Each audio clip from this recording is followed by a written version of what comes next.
Hi, I'm Meg Baird, and you're watching AMBY.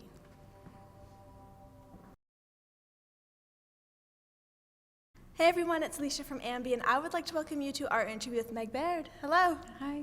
How are you doing? I'm good, thanks. I just want to say welcome and thank you for taking the time to join me. Oh, thanks for asking me. It's my pleasure. So you've hit the road with Lee Ranaldo and Steve Gunn. Mm-hmm. How have the first couple of gigs been going down? They're great. Everything's been just great. And then I play, and then I just get to watch their shows.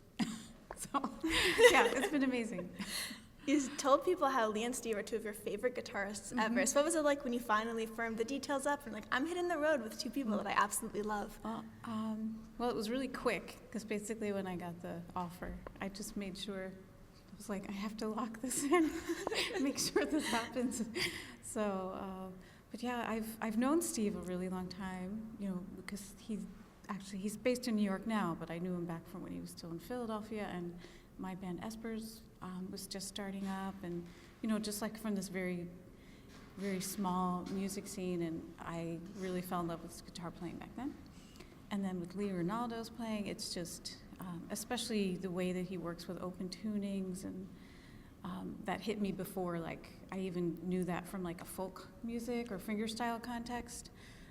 So just his playing and just his guitar voicings and things like that they're just kind of pure magic to me. So I definitely wanted to hang out and see them play solo, where everything is like even more exposed, and very see them intimate play this tour. an acoustic, like it was very intentional that this would be an acoustic guitar tour. So. So it must feel a little surreal seeing that magic night after night. Oh, yeah. Well, we must discuss Don't Weigh Down the Light, latest record release. Mm-hmm. Now that it's been out for a little bit, I just want to get this question out of the way because this is something our viewers wanted to know. What's next musically? Well, I'll be working on kind of probably again sort of two very distinct bands at once. I've already been writing for doing another solo record. I still don't have. I usually do take I'm a little bit slow with those, but it is happening. I don't have release date or anything like that, but the wheels are turning. I think I'll probably record that one out in California as well, but I'm still not positive about that.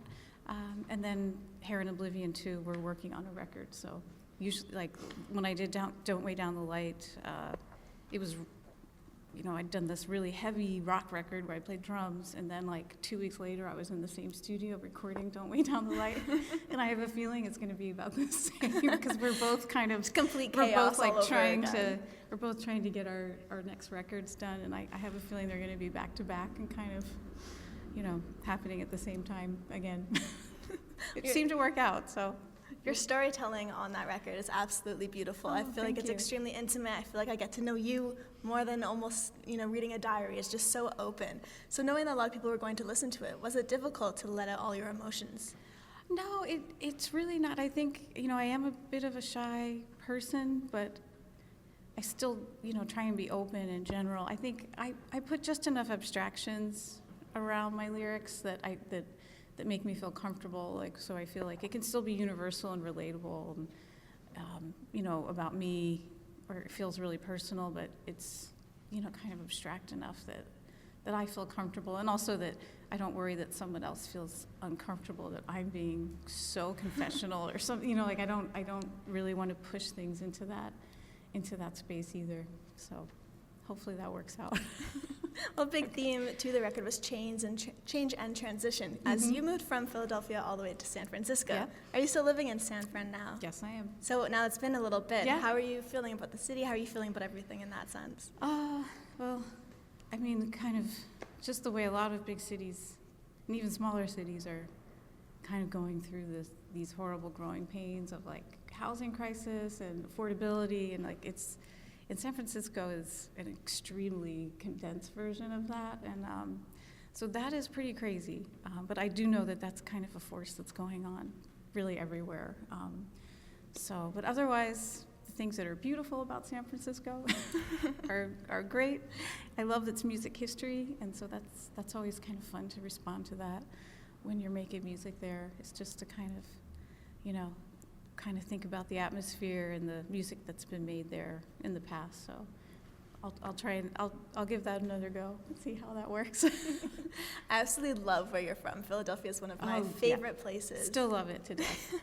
If our viewers were to hang out with you for a day there, where would you take them? What would you want them to check out? Oh, in Philadelphia? Actually, I'd probably send you to the place where I used to work before I left, the Wagner Free Institute of Science. It's just kind of beyond words. It's like if a completely preserved natural history collection, Victorian collection that hasn't been changed, the cases, the signage. It's just a really magical place if that's, your kind of thing. If museums and Victoriana aren't your thing, actually just the museums are amazing. I love the museums in Philadelphia. Even check out the Philadelphia Museum of Art. Don't miss it if you're through town.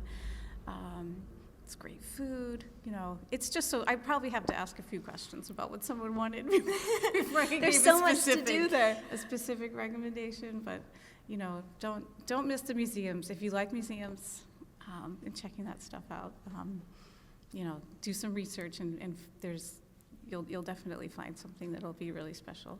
I'm so happy you brought up museums, because when I went for the first time, I went to this place called Mutter Museum. Mm-hmm. It is absolutely bizarre, but it's pretty much must have preserved old bones and bodies, and it's just crazy. Mm-hmm. But I did my research and came across it, and it's like one of my fondest memories of that place. Yeah, so you can see there are these really interesting cultural institutions that have just managed to hang in there, and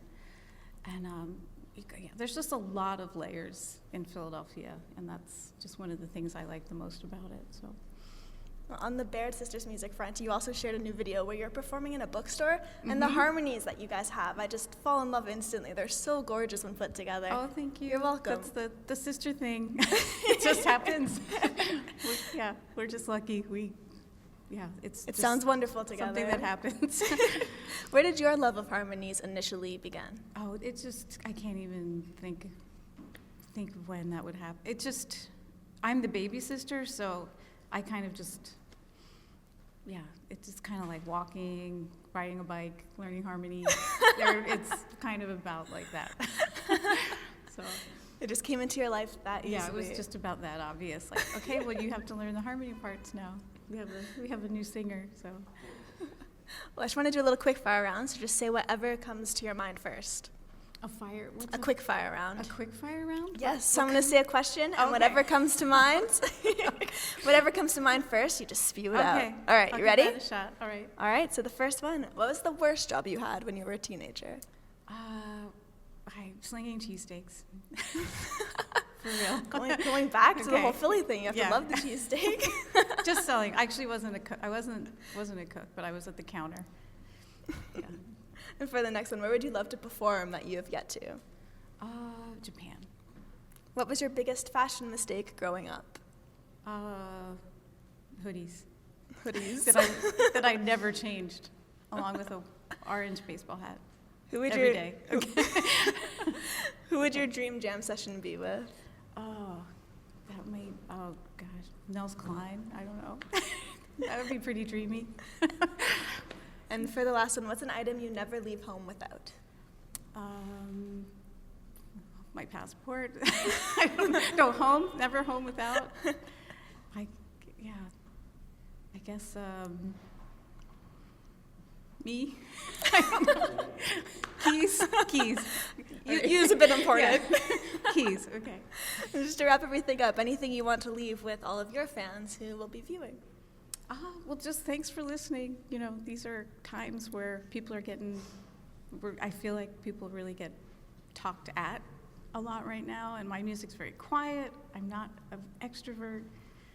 I don't have that type of approach to music and performing, and I love those people that are just like energy beams on stage, but I just appreciate that people still want to listen and aren't put off by that kind of quiet space. Well, I just want to say thank you so much for joining me today. Oh, thanks again. It's my pleasure. And remember, to everybody viewing, you can visit us at musicblogger.com for all exclusive interviews, features, videos, and so much more. See you next time.